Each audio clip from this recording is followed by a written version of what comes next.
참으로 좋으신 아버지 하나님, 또 하루 저녁 하룻밤 순간순간 지켜주시고 보호해 주심을 감사합니다.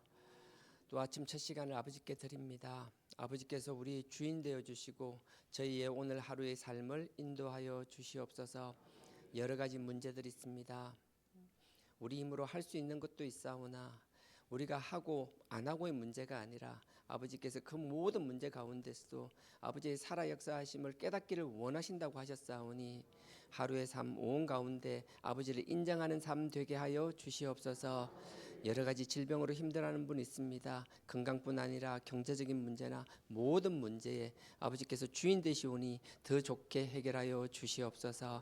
강건케 하여 주시옵소서. 승리케 하여 주시옵소서.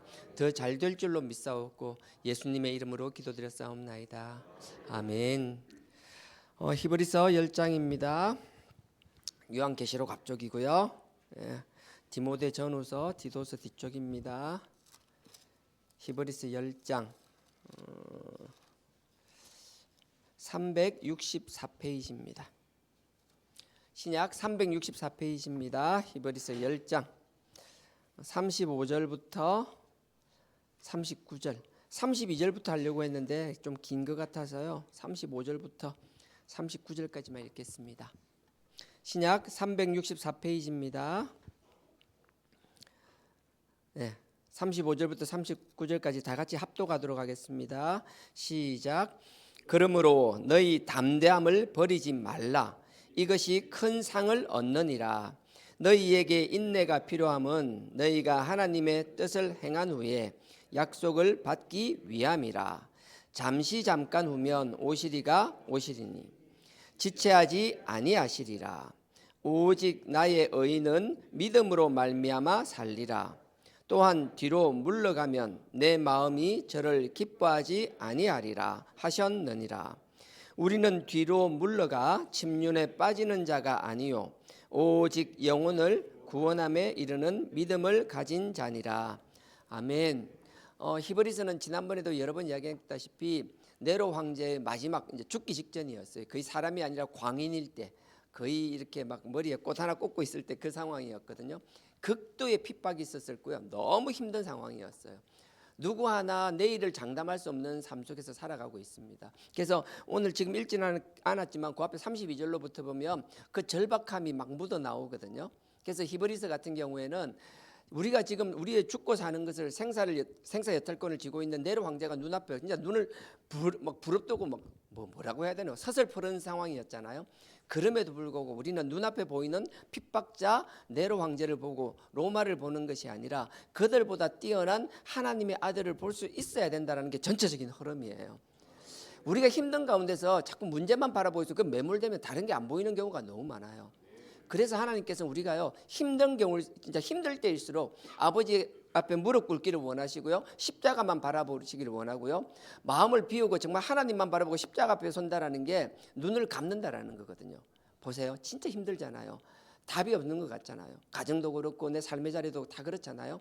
정말 힘들 때 아버지 앞에 나와가지고 그분의 존재를 인정하며 아버지 앞에 무릎 꿇고 눈을 감아 보세요. 십자가 앞에서. 말로 설명할 수 없는 평안을 주시거든요. 그러면서 눈앞의 현상이 아니라 그 중심에 있는 하나님의 뜻이 보이기 시작한다라는 거예요. 그걸 볼 수 있는 사람과 보지 못하는 사람은 이 말로 이건 뭐 설명이 안 되는 거거든요. 그러니까 나는 여러분들이 문제 속에서 자꾸 좌절하고 주저앉아서 그러는 것이 아니라 그 가운데서도 십자가 앞에서 하나님 앞에 머리 숙이고 눈을 감아서 그 아버지의 뜻을 바라볼 수 있는, 뜻을 발견할 수 있는 나와 여러분 되기를 원합니다. 오늘 하루도 그렇게 승리하기를 원하는 거고요. 우리의 남아있는 삶, 우리는 아직 뭐 다들 젊잖아요. 우리는 다 지금 20, 30대만 있으니까 모르는데 나이가 많아질수록 하나님께서 누구에게 허락하신 마지막이 있잖아요. 그 마지막으로 달려갈수록 우리가 바라보는 걸 보십시오. 다른 게 아니라 정말 하나님이 뭘 원하시는지, 내가 막 잡으려고 했던 것 젊었을 때 잡지 말라는 건 아닙니다. 당연히 우리 삶의 자리에서 할 수 있는 최선을 다해야 되죠. 하지만 우선순위가 바뀌면 안 된다는 거거든요. 나이가 들수록 하나님 앞에 우선순위를 바로 잡을 수 있는 나와 여러분 되기를 원합니다. 그래서 이렇게 히브리서 같은 게 처음 시작부터 그래요. 막 천사보다 뛰어나다는, 하나님의 아들이 우리가 정말 뛰어난 하나님의 모든 일을 대행하시는 그 천사보다 뛰어난 분이다. 그것 잊지 말라는 거예요. 가슴에 새기라는 거거든요. 모세하고도 비교가 안 된다라는 거예요.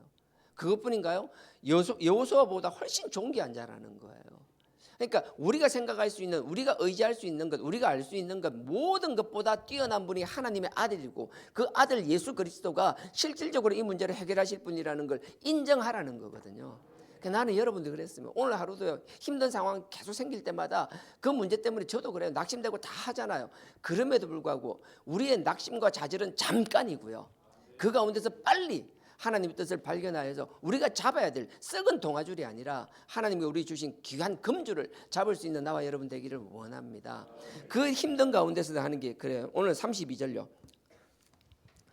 32절 제가 읽겠습니다. 보세요. 전날에 너희가 빛을 받은 후에 고난의 큰 싸움에 참은 것을 생각하라. 제가 다시 읽습니다. 보세요. 전날이라면 언젠가 하면요, 처음 주님을 만난다. 이방인들에게 하는 거고도 히브리인들도 하지만 이방인들도 있거든요. 처음에 네가 이방인들이라면 처음 그리스도를 만났을 때, 만약에 히브리인이라면 너네들 율법으로 구원받는다 생각하고 율법에 목숨을 걸고 있을 때, 그게 아니라 그 하나님의 아들 예수 그리스도의 은혜로 그분을 믿음으로 시인함으로 하나님의 죄를 해결하는, 그러니까 회개하지 말라는 소리가 절대 아니에요. 그 회개와 더불어 그 아들을 믿는 믿음이 함께 병행되어야 된다는 거거든요. 그걸 깨달은 사람들에게 얘기하는 거예요. 전날에 너희가 그걸 깨달았을 때 너희가 빛을 받은 후에, 빛이 그거잖아요.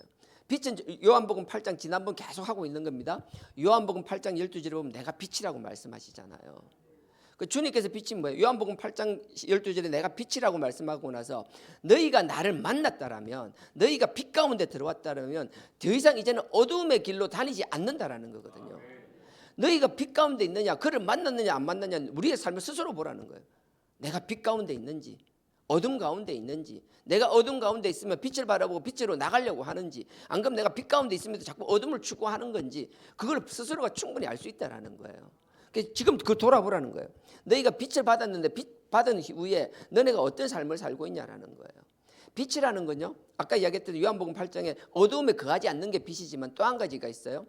그냥 그분을 인정하는 게 아니라 우리 삶을 적용해 볼게요. 바울이요, 바울 되기 전에 사울일 때 다메섹 도상, 사도행전 9장에서 만나잖아요. 그분이 다메섹 도상에서 주님을 강한 빛으로 만나잖아요. 그게 9장 3절이에요. 강한 빛으로 만납니다. 빛으로 만나고 나면 뭐가 변하죠? 주님을 만나게 되면 우리가 뭔가 가치관이 바뀌는 거예요. 누군가를 죽이려고 가고 있었잖아요. 잡아 죽이려고 가겠잖아요. 혈기가 가득했던 사람이잖아요. 근데 정말 주님을 만나고 주님의 강한 빛을 만나게 되면 자기의 삶의 가치관이 바뀌고 우선순위가 완전히 바뀌게 되는 거예요. 사도행전 22장, 요거 하나 끼워놓고 한번 잠깐 찾아볼게요. 사도행전 22장입니다. 마태, 마가, 누가, 요한, 로마서 앞쪽에 있습니다. 네, 마태, 마가, 누가, 요한 뒤쪽이고요. 사도행전 22장 21장에 보면 사도 바울이 그거예요. 이제 쭉 3차 전도 여행까지 다 마치고 나서 이제 유대로 돌아옵니다. 헌금을 받아서 이제 예루살렘 교회를 도와주기 위해서 돌아옵니다. 돌아와서 어떤 일이 있었는가 하면요, 올 때 헬라인을 한 명 데리고 왔어요. 근데 유대인들이 볼 때 예루살렘 성전에 바울이 있는 거예요. 근데 이방인의 뜰에 헬라 사람도 있는 거예요. 그 당시 헬라 사람들은 이방인의 뜰이 아니라 성전에 들어가면 그 자리에서 바로 돌로 쳐 죽였어요. 로마 사람들도 성전을 범하는 사람을 바로 죽이는 것에 대해서는 아무런 터치도 안 할 때예요. 상관하지 않을 때였어요. 근데 사람들이 바울이 이방인이 보이니까 이방인을 성전에 데리고 갔을 거라고 말도 안 되는 오해를 하는 거예요. 그러고 나서 참 사람이 무서워요. 사람에 대한 선입견이 있으면요, 조그마한 행동이 보이잖아요. 근데 그게 사실과의 상관없이, 사실관계와 상관없이 그렇게 선입견을 가지면 그렇게 했다라고 믿는 거예요. 한 명이 그래 했다라고 이야기하잖아요. 그럼 많은 사람들이 같이 했다라고 동조하기 시작해요. 그러면 그게 사실이 되어버려요. 그러고서 바울을 막 죽이려고 하는 거예요. 자꾸 성전문을 닫아버리고 밖으로 끌어내면서 막 바울을 죽이려고 했어요. 그때 천부장이 나타나잖아요. 천부장이 나타나서 바울을 끌고 갑니다. 로마의 영체, 지금 군사기지 같은 데죠. 그쪽으로 이제 요즘으로 경찰서 같은 데겠네요. 끌고 가는 거예요.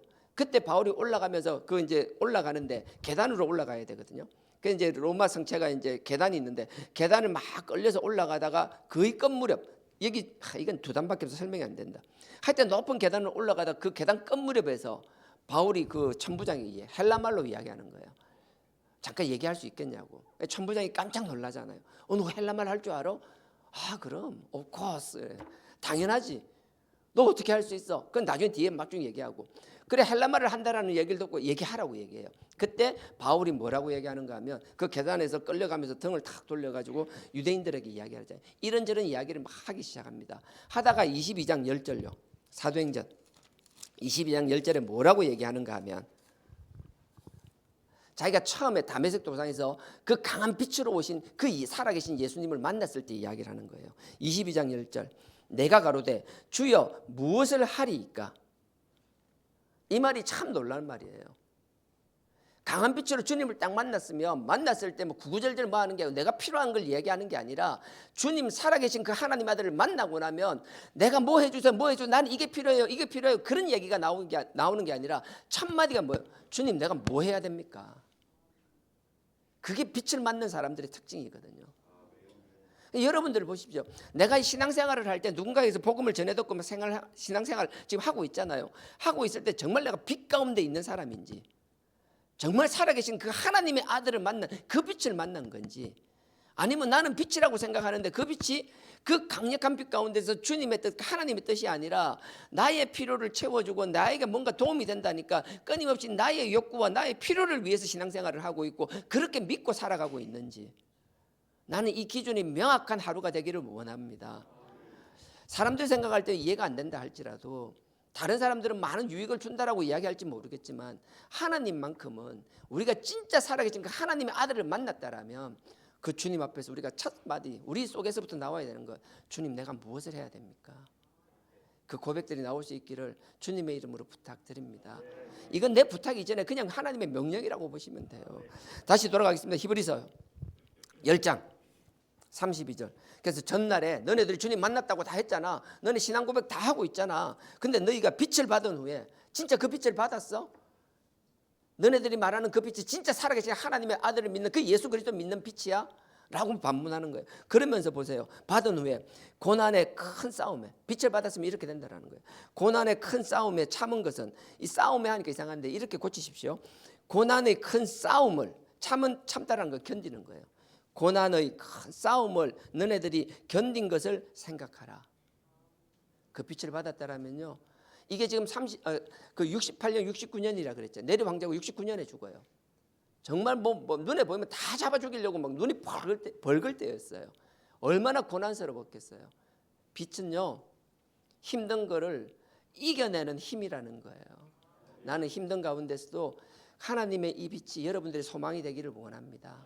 마음의 소망을 넘어서 지금 여러분들의 각자의 상황은 다 다르잖아요. 문제가 다 다르잖아요. 그 문제를 넉넉히 이겨내는 그 하나님의 빛이 되기를 원합니다. 그래서 고난의 큰 싸움을 참은 것을 이겨낸 것을 생각하라. 33절 혹 비방과 환난으로서 사람에게 구경거리가 되고 얼마나 핍박이 심했는지 몰라요. 막 조리돌림이라 그러잖아요. 끌고 다니면서 그냥 예수쟁이라는 말. 그냥 그리스도를 믿는다는 이유만으로 온갖 비난을 당하고 조롱거리가 되고 핍박을 당하고 매를 맞고 그래서 33절요. 혹 비방과 환난으로서 사람에게 구경거리가 되고 혹 이런 형편에 있는 자들로 사귀는 자가 되었으니 이 말이 참 따뜻해요. 비난을 당하고 그 다음에 환난을 당하고 고난을 당하고 사람들에게 막 구경거리가 되잖아요. 근데 이런 형편에 있는 자들에게 사귀는 자가 이 뭔가 그렇게 힘든 사람을 내몰라라는 것이 아니라 함께 신앙생활하다 지금 핍박받는 그 그리스도의 이름 때문에 고난당하는 그 신앙을 지키기 위해서 힘들어하는 자기가 포기하고 버리면 되는데 선택할 때 그 삶의 우선순위 우리의 목숨줄과 같은 신앙의 우선순위를 그렇게 정하고 그 선택 때문에 힘들어하는 그에게 옆에 다가가서 함께 있어주는 것. 우리는 그랬습니다. 내가 지금 그렇지 않다 하더라도 누군가 하나님 앞에 신앙을 지키기 위해 이제 또 명절을 앞두고 있잖아요. 누군가에게는 아무것도 저희 집 같은 경우에는 벌써 수대째가 내려오니까 명절을 아무런 문제가 없어요. 그런 걸 저는 경험해 보지도 않고 본 적도 없어요. 하지만 누군가에게는 저에게는 아무것도 아닌 게 정말 죽을 것 같은 힘든 과정들을 겪는 사람들이 있잖아요. 모른 채 할 건가요? 아니요.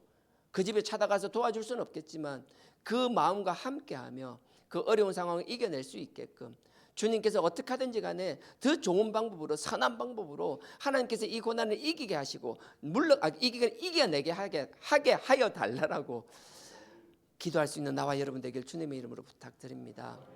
육체적인 고난 잠깐이에요. 하지만 영적인 고난도 육체적인 고난 못지않게 어렵다는 사실을 인정해 주면 좋겠어요. 야, 너 그 아무것도 아닌 것 같으면 뭐 그리 힘들어해.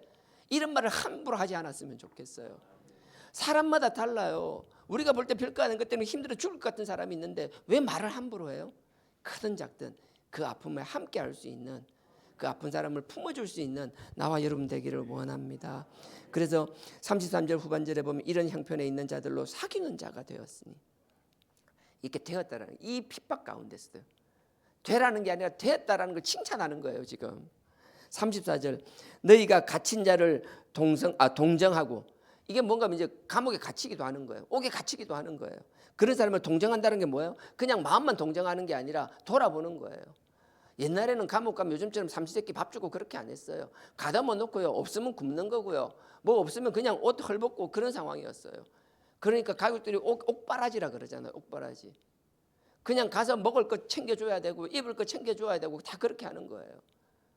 지금 함께하고 가까이 있던 사람들도, 같은 혈육들도 그냥 예수쟁이라는 이유만으로 감옥에 갇히고 핍박하고 막 조롱거리가 되면 다 모른 척 할 때 마음으로만 동정하는 것이 아니라 가서 어려움을 채워주라는 거거든요. 실제로 채워주었다라는 그 이야기거든요. 여기는 동정이라고 했지만 당대의 기록들을 보면 얼마나 열심으로 도왔는지 몰라요. 그렇게 할 수 있는 나와 여러분 되기를 원합니다. 네. 너희가 갇힌 자를 동정하고 너희 산업을 빼앗기는 것도 기쁘게 당한 것은, 재산을 몰수당하고 그런 일, 이게 잘 보십시오. 산업 재산을 빼앗기는 일도 기쁘게 당한, 자기 재산을 다 뺏겼는데 기쁜다라면 이 제정신 아닌 거죠. 기뻐할 수 없는 거잖아요. 여기서는 재산을 빼앗기고 기뻐한다라는 것이 아니라 재산이 빼앗겼음에도 불구하고 그것 때문에 좌절하고 낙심하고 주저앉아 있지 않다라는 걸 얘기하는 거예요. 정말 기뻐하는 것이 아니라 그걸 기뻐하는 것처럼 보일 만큼 그것 때문에 좌절하지 않는다는 거예요. 나는 극단적인 예입니다. 이거는 믿는다는 이유만으로 죽음을 자기 목숨을 내놔야 되는 상황입니다. 지금은 결코 그런 상황이 아닙니다. 하지만 이런 상황들을 볼 때 그들의 믿음의 선조, 그래서 뒤에 11장 보십시오. 11장 1절에 이렇게 시작하잖아요. 11장 1절에 믿음은 바라는 것의 실상이요 보지 못하는 것의 증거라고 했잖아요. 근데 믿음은 바라는 것의 실상이라는데 그 실상이 받침대라 기초라고 제가 이야기했었잖아요. 믿음이 기초라는 거예요. 원하는 것을 얻는다라면 믿음으로 얻기 위해서는 받침대가 없으면, 그릇이 없으면 받아 놓을 수가 없다라는 거예요. 우리는 말로는 믿는다 하지만 그릇이나 받침대가 없기 때문에 쌓아놓지를 못하는 거예요. 근데 받침대고 쌓아놓는 게 뭐예요? 그게 그 가운데 믿음을 가지고 그렇게 살아나가는 삶이거든요. 삶이 동반되지 않고 말로만 하는 믿음 아무 소용없다라는 거예요. 그래서 믿음의 선조, 그것 때문에 살아나가는 사람들이 끊임없이 이야기하잖아요. 여러분들 보면 뭐 아브라함뿐만 아닙니다. 처음에 그 누구죠? 첫 제사드리던 아벨, 에녹, 그다음에 누구? 그럼 누구 있습니까? 누가 있어요? 아벨, 에녹, 그다음에 누구예요? 노아. 그래요. 예, 노아. 아벨, 에녹, 노아, 그다음에 아브라함, 이삭, 야곱, 요셉 쭉 이야기해요. 뒤에는 모세도 나옵니다. 모세 외 사사와 선지자까지 쭉 이야기합니다. 한결같이 하는 이야기가 뭐예요? 그들은 말로만 하는 게 아니라 그 말을 삶으로 믿음을 삶으로 실천시켰다라는 거거든요. 그 이야기가 쭉 11절 그 이야기예요. 그러니 우리도 하나님 앞에 서기를 원한다라면 말로 하는 믿음이 아니라 삶으로 증명할 수 있는 믿음을 하나님께 보여주기를 주님의 이름으로 축원드립니다. 정말 그렇게 해야 되는 거예요. 35절입니다. 보십시오. 35절 10절. 그러므로 너희 담대함을 버리지 말라. 이것이 큰 상을 얻느니라. 오늘 본문이 35절부터인데요. 너희 담대함을 버리지 않으면 큰 상을 받는다는데, 이 담대함이 앞에 전제되는 게 32절부터 이거예요. 이런 핍박 가운데서도 뒤에 보면 물러서지 말라는 것도 있거든요. 우리는 이렇게 너무 감사해요. 이렇게 목숨을 내놓고 우리 전재산을 빼앗길 만큼 우리는 심각한 게 아니잖아요. 그럼에도 불구하고 우리가 우리의 가치관, 우리의 우선순위를 지키지 못한다라면 결국 마지막 날에 우리가 다 심판받을 건데, 우리가 한 번에 몰아서 다 한꺼번에 심판합니다. 오는 순서대로 하나님이 심판하는 것이 아니라 죽은 순서 상관없이 다 모아놨다 한꺼번에 딱 예수님이 재림하면서 한 번에 심판받는 거라고요. 그러면 우리가 심판받을 때, 주님 앞에 심판대 앞에 섰을 때 우리가 우리 주변의 사람, 내가 얘보다는 좀 신앙이 나았는데요, 이 사람보다 내가 신앙이 나았는데요, 아무 소용없어요. 주님 앞에 있을 때요, 2000년 3000년 전에, 1000년 전에, 500년 전에 하나님 앞에 신앙을 보였던 그 사람과 함께 서게 된다는 거예요. 우리가 그들처럼 살 수는 없겠지만 그들 앞에 초라한 심판을 받지는 않았으면 좋겠어요. 물론 하나님이 우리를 보시고 각자의 은혜대로 믿음대로 은혜 주시고 또 구원하실 거라고 저는 확신하지만, 그냥 우리의 삶의 기준을 떠나서 신앙의 기준이 가볍지 않았으면 좋겠습니다. 가볍게 신앙한 사람 널렸잖아요. 한 번은 입으로 믿기만 하면 구원받고 다 앞으로 우리 영원한 죄까지 다 용서해 준다고 이야기하는 사람이 얼마나 많은지 몰라요. 지금 다 믿었는데 뭐가 문제고, 다 구원받은 사람, 믿은 사람이다, 괜찮다, 사소한 것 가지고 그러냐, 다 괜찮다라고 이야기하는 사람이 얼마나 많아요. 또 그런 복음을 들어보면 얼마나 혹합니까? 그런 것과 기준을 삼는 것이 아니라 정말 신앙 앞에서 하나님 앞에 목숨을 버렸던 그분들을 바라보면서 그렇게 살지 못하더라도 우리의 삶의 롤모델은 그렇게 삼을 수 있는 나와 여러분 되기를 원합니다. 그래서 앞에 10장이 쭉 그런 이야기가 나오는 거예요. 그래서 35절에 다시 읽습니다. 그러므로 너희 담대함을 버리지 말라. 근데 담대함을 버리지 말라는 이유가 큰 상을 얻기 위해요. 그래서 오늘 제목이 담대함과 인내예요. 담대함은 큰 상을 얻기 위한 거라는 거예요. 여러분, 고린도전서 시간이 없으니까 찾지는 않겠습니다. 15장 보면 부활장이라고 그러잖아요. 부활장인데 35장 언저리부터 보면은 육신의 부활이 막 나오기 시작합니다. 그 앞부터 쭉 부활이 나오는 거예요. 그러다가 마지막 41절에 보면요, 하늘의 이제 영광을 이야기하는데 해의 영광이 다르고 달의 영광이 다르고 별의 영광이 다르고, 근데 심지어 별과 별들의 영광이 다르다고 그랬어요. 우리가 부활하고 나면 하나님께서 우리의 영광을 주시는데, 상급을 주시는데, 해의 상급을 받는 사람이 있고 달의 상급을 받는 사람이 있고 별의 상급을 받는 사람이 있는데, 심지어 별 중에서도 차이가 또 난다라는 거예요. 나는 여러분들이 그냥 천국만 들어갔으니까 오케이, 천만에요, 그렇게 살지 않기를 원합니다. 가수라면 하나님 우리를 위해 주신 상급을 누리는 삶 살기를 원합니다. 정말 그렇게 되기를 원합니다. 그냥 막 열심히 해가지고 이렇게 하면 구원받는데 우리의 목표가 그냥 구원으로 끝나지 않았으면 좋겠어요. 그러면 상급이 다 다른다는데 요거는 찾을게요. 계시록 22장 21장에 새하늘과 새 땅을 쭉 이야기하십니다. 그러면서 22장입니다. 22장 24절. 우리가 부활하고 나면은 해의 영광이 다르고 달의 영광이 다르고 별의 영광, 별들도 다 지지각각이라 그러는데 24장 보십시오. 22장 24절 보십시오. 계시록 새하늘과 새 땅을 이야기하고 그 앞에 보면은 그런 게 있어요. 12지파는 새 예루살렘, 그러니까 새하늘 땅에 보면 들어가는 문 있잖아요. 문 위에 보면 다 12지파가 다 이름이 적혀 있다라는 거예요. 그 다음에 12제자들은 기초석 밑에 12제자의 이름들이 있다라는 거거든요. 나는 여러분들이 하나님께서 새하늘과 새 땅, 그 우리를 위한 천국에서 여러분의 이름들을 하나씩 다 새겨주셨으면 좋겠어요. 12제자는 12지파뿐만 아니라 저부터 시작해서 우리 모두가 이름이 새겨지기를 원합니다. 그리고 나서 그 뒤에 보면 22절요. 21장이죠. 제가 죄송합니다. 22장 끝장입니다. 21장입니다. 21장 24절. 21장입니다. 만국이 그 빛 가운데로 나오고 땅의 왕들이 자기 영광을 가지고 그리로 들어오니라. 보십시오. 새하늘과 새 땅 21장 그겁니다. 천국을 이야기하는데 어떻게 된다고? 제가 다시 읽습니다. 보죠. 왕들이 자기 영광을 가지고 천국에 들어간다라는 거예요. 제가 다시 읽을게요. 잘 들어보세요. 내 말이 맞는지. 만국이 그 빛 가운데로 다니고 땅의 왕들이, 우리는 베드로전서 2장 9절처럼 우리가 왕 같은 제사장이에요. 세상에 지금 물리적으로 감투 쓴 사람만 왕이 아니라 하나님 우리 모두를 자녀 삼아주고 왕과 같이 여겨주신다 그랬어요.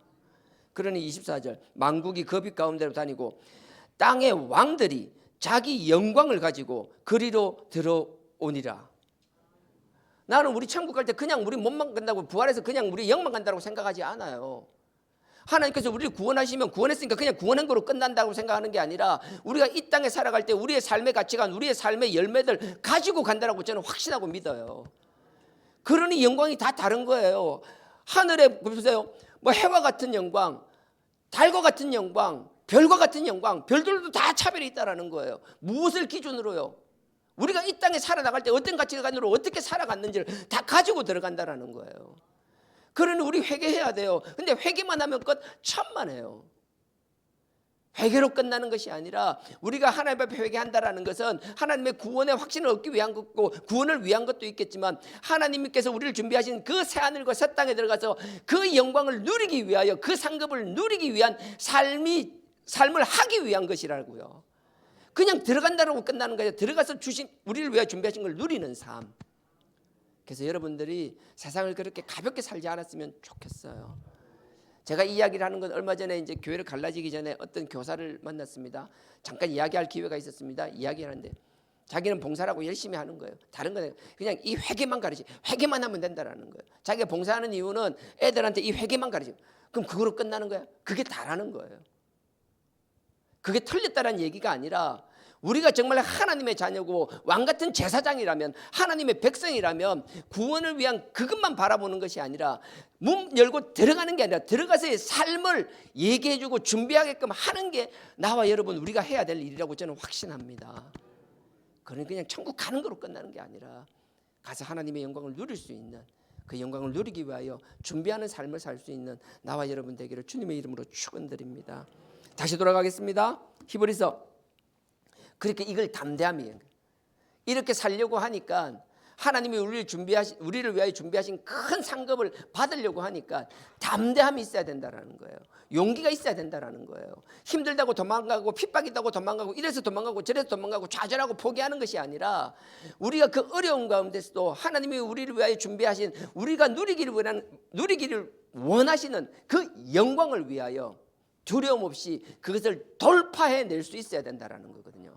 그래서 우리에게 요구하시는 거예요. 담대하라고.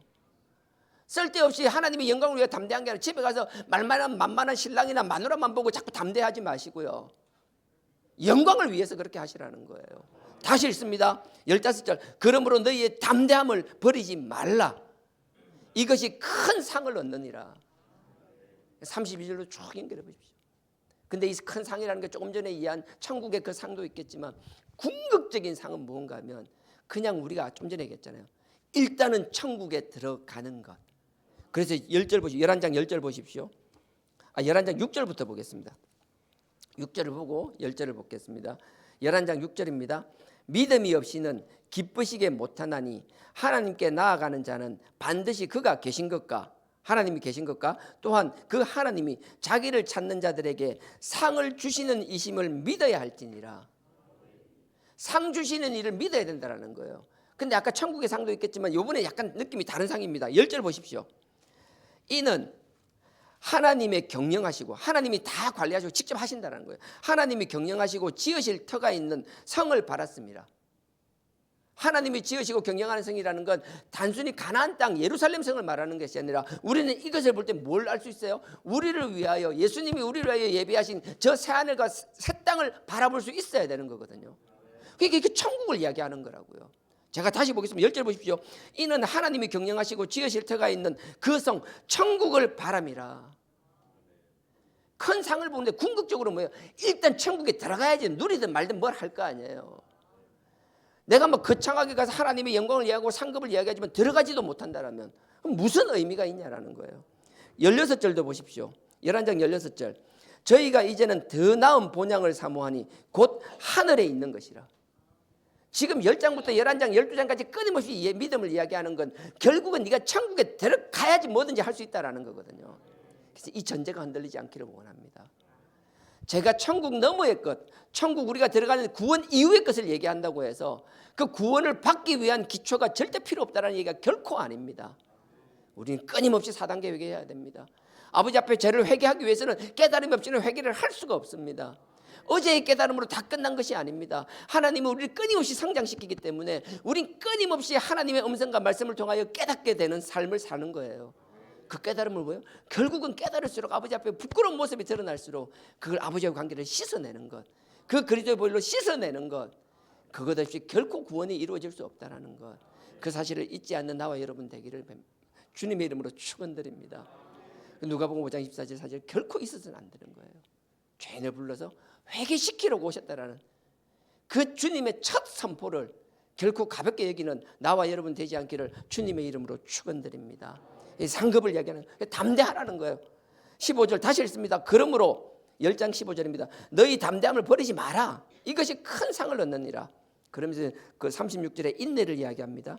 너희에게 인내가 필요함은 너희가 하나님의 뜻을 행한 후에 약속을 받기 위함이라. 이 약속은 우리의 구원의 완성을 이야기하는 거예요. 구원의 완성. 그 앞에 9장 한번 보실래요? 9장 28절. 딴딴따라라 그만하라는 거죠. 야, 신기하네요. 딱 30분 했다고. 예, 28절 보십시오. 9장 28절 마지막입니다. 이와 같이 히브리서 9장 28절입니다. 이와 같이 그리스도도 많은 사람의 죄를 담당하시려고 단번에 들으신 바 되셨고 구원에 이르게 하기 위하여 보십시오. 구원에 이르게 하기 위하여 죄와 상관없이 잘 기억해 놓으세요. 죄와 상관없이 자기를 바라는 자들에게 두 번째 나타나시느니라. 처음 오신 것은요 우리 죄 때문에 왔어요. 마태복음 1장 25절에 네가 아들을 낳으리니 그 이름을 예수라 하라. 이는 저가 저희 백성에서 저희 백성을 저희 죄에서 구원할 자임이라. 죄 때문에 오신 거예요. 우리 죄를 해결해 주시기 위하여 오신 거예요. 근데 여기 보십시오. 두 번째 다시 오신다 하잖아요. 다시 올 땐 죄 때문에 오는 게 아니라는 거예요. 다시 오는 건 죄 때문에 오는 게 처음 왔을 땐 죄 때문에 오신 거고 다음에 오면 심판을 위해서 오신다라는 거예요. 다시 오실 때는 우리를 기회를 주려고 오시는 게 아니에요. 그때 와서 회개하고 뭐하고 그 아니에요. 다시 오실 때는 구원의 완성이에요. 심판이에요. 그러니 그 심판 가운데 우리가 승리하기 위하여 그 심판을 이기고 누군가는 영원한 불못에 떨어지지만 하나님의 영광의 천국에 들어가서 우리가 해왔던 것들을 누리는 삶을 살기 위해서라면 우리가 우리의 삶이 결코 가벼울 수 없다라는 거예요. 제가 다시 읽습니다. 보십시오. 28절에 이와 같이 그리스도도 많은 사람의 죄를 담당하시려고 단번에 들이신 바 되었고 처음 이야기하는 거예요. 그 다음에 두 번째 구원에 이르게 하기 위하여 죄와 상관없이 자기를 바라는 자들에게 두 번째 나타나시느니라. 구원의 완성을 이야기하는 거예요. 그래서 뭐예요? 다시 돌아갑니다. 10장 28절에 처음에 담대함으로 하나님의 큰 상을 받고 그 다음에 인내함으로 그 약속을 얻는다 그랬어요. 그러니까 우리가 이 신앙생활이 인내가 없이는 될 수 없다는 거예요. 하루하루의 삶이 인내가 없이 내 성격대로 내 하고 싶은 대로 내 성질대로 내 성깔대로 천만에요. 끊임없이 죽여야 돼요. 우리가 삶의 자리에서 보십시오. 우리 뭔가 위해서 포기하면 안 되고 가끔 그것도 자기 기질이에요. 성깔이 있어야 돼요. 성질이 있어 기질이 있어야 됩니다. 하지만 그건 하나님을 위해서가 아니라 내가 뭔가 하나님 주신 내 삶의 자리에서 뭐 성과를 내고 그 결과물을 하나님께 드리기 위해서라면 그렇게 살아야 되겠죠. 하지만 아버지 앞에서는 그렇게 해서 될 게 아니라는 거예요. 전적으로 자기를 죽이십시오. 내 생각과 다르다고 해서 내 혈기를 부리는 것이 아니라 그 아버지의 뜻을 아버지 앞에 무릎 꿇고 기도함으로 해서 그 뜻을 발견하고 순복하십시오. 아버지 앞에 숙이십시오. 그리고 참으십시오. 힘들다고 포기하는 것이 아니라 그래서 인내로 구원의 완성을 이룹니다. 사자같이 담대해야 됩니다. 하지만 우리가 인내가 있어야 되는 거예요. 그리고 나서 그게 결코 쉽지 않다는 걸 계속 이야기하는 게 뒤에 부분이에요. 37절 잠시 잠깐 후면 오시리가 오시리니 지체하지 아니하리라. 근데 그 시간이 결코 길지 않을 거야. 근데 이건 다 달라요. 누군가는 한평생을 살면서 90살, 100살까지 살면서도 보지 못하는 사람이 있고 또 누군지 모르지만 누군가는 태어나자마자 또 일을 맞아야 될 사람도 있을 거고 이건 하나님의 시간이고 하나님의 때지 우리의 조급함으로 볼 수 있는 시간은 결코 아니라는 겁니다. 그러니 세상의 시간에 묶이지 않았으면 좋겠어요. 그냥 우리는 우리 삶의 자리에서 제사장과 왕과 같은 제사장이다. 내가 이 땅에 살 때 내가 누렸던 그 영광과 영화를 가지고 천국 간다. 그러니까 가져가기 위해서 이사할 때 아무것도 안 가지고 가는 게 아니라 여기서 내가 필요한 걸 가져갈 수 있다라고 하면 가져가기 위해서 열심히 쌓아둬야 될 거 아니에요. 그런 삶을 살아야겠다. 그런 마음으로 살아나가기를 주님의 이름으로 부탁드립니다. 38절에요. 오직 나의 의인은 믿음으로 말미암아 살리라. 그래서 믿음을 말려 하박국 2장 4절 믿음을 이야기하면서 11장부터 쭉 이야기하는 겁니다. 12장까지 오늘 시간이 없어서 못 보겠지만 하여튼 그런 내용들이에요. 38절 오직 나의 의인은 믿음으로 말미암아 살리라. 또한 뒤로 물러나면 내 마음이 저를 기뻐하지 아니하리라. 그러니까 담대함이 있어야 되고 인내가 있어야 된다라는 거예요. 내가 담대하지 못하고 인내가 없으니까 뭐만 하려다가 포기하고 하려면 돌아서고 전기를 자꾸 돌아보듯이 누가 보면 이야기하듯이 뭐만 하면 돌아오고 빠지고 뭐 할 것 같아 좀 있으면 안 보이고. 여러분 삶의 자리에서도 그렇게 살면 안 되잖아요. 뭔가 성취하기 위해서는 꾸준함이 있어야 되고 끝까지 막 진짜 뭐 불독이 뭘 물으면 안 놔주듯이 막 끈질김이 있어야 되잖아요. 하물며 영원한 저 천국인데 이 사실을 잊지 않기를 주님의 이름으로 부탁드립니다. 그래서 39절 보십시오. 그 38절 끝에 저를 기뻐하지 않는다고 하시면서 우리는 뒤로 물러나서 침륜에 빠질 자가 아니요 오직 영혼을 구원함에 이르는 믿음을 가진 자니라. 믿음에 대해서 다 못을 바꿔요. 대못을 박아요. 믿음이 뭐라고요? 뒤로 물러나는 게 아니에요. 물러나서 침륜 멸망한다는 거예요. 뒤로 물러나는 게 결국 망하는 거예요. 한 번 양보하고 한 번 포기하면요 답이 없어요. 우리 삶의 자리도 그렇죠. 뭔가 성취하는 사람 보십시오. 그 힘든 가운데서 그 슬럼프를 이겨내고 그 한계에 도달해서 그 한계를 뛰어넘고 마찬가지로 뭘 얻기 위해서 돈을 벌기 위해서 공부를 하기 위해서 뭘 하든지 일정 수준을 넘기 위해서라는 다 고비들이 있잖아요. 그 고비에서 포기하는 것이 아니라 그 고비를 이겨내는 나와 여러분 되길 주님의 이름으로 축원드립니다. 39절에 우리는 뒤로 물러나가지고 침륜 멸망에 빠지는 자가 아니에요. 다 포기하고 다 잃어버리는 자가 아니요 오직 영혼을 구원함에 이르는 믿음을 가진 자니라. 그 믿음은 담대함과 인내함으로 포기하지 않고 승리하는 나와 여러분 되길 주님의 이름으로 축원드립니다. 오늘 하루도 이 담대함과 인내함으로 하나님의 아들 되는 하나님의 백성 되는 아니 왕 같은 삶을 살기를 주님의 이름으로 축원드립니다. 이 시간 다 같이 기도드리겠습니다.